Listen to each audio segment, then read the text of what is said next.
Network Tamil Nadu செய்திகளுக்காக செய்தி வாசிப்பவர் பாரதி கண்ணையா.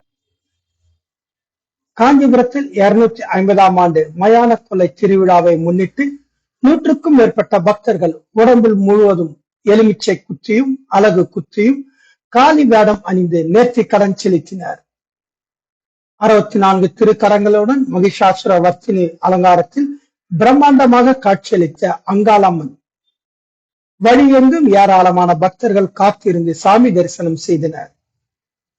பெரிய காஞ்சிபுரம் புதிய ரயில்வே நிலையம் அருகே அங்காளம்மன் தெருவில் உள்ள ஸ்ரீ அங்காள பரமேஸ்வரி அம்மன் ஆலயத்தில் ஆண்டுதோறும் மாசி மாதம் அமாவாசை அன்று மயான கொள்ளை திருவிழா வெகு விமர்சையாக நடைபெறுவது வழக்கம். 250வது ஆண்டு முன்னிட்டு கோவிலில் மக்காச்சோளம், ஆப்பிள், ஆரஞ்சு, சாத்துக்குடி, அன்னாச்சி, செவ்வாழை போன்ற பழங்களால் கோவிலின் மடத்தை அலங்கரிக்கப்பட்டுள்ளனர்.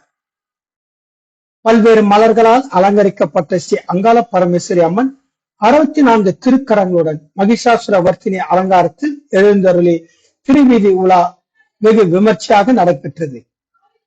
புதிய ரயில்வே நிலையத்தில் உள்ள அங்காள பரமேஸ்வரி ஆலயத்தில் இருந்து புறப்பட்டு ஜவஹர்லால் தெரு, செங்கழு நீரோட வீதி, பூக்கள சத்திரம், காமாட்சி அம்மன் சந்நிதி தெரு வழியாக ஊர்வலமாக வந்து பழைய ரயில்வே நிலையம் அருகே நிறைவு பெற்றது.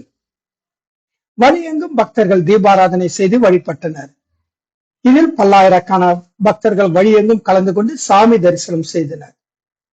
இதில் 500க்கும் மேற்பட்ட பக்தர்கள் உடம்பு முழுவதும் எலுமிச்சை பழம் குத்தியும் அலகு குத்தியும் விதவிதமாக காளி வேடங்கள் அணிந்து பேண்ட் வாத்தியங்களில் குத்தாட்டம் போட்டு ஊர்வலமாக நடந்து வந்து நேர்த்தி கடன் செலுத்தினர் என்பது குறிப்பிடத்தக்கது.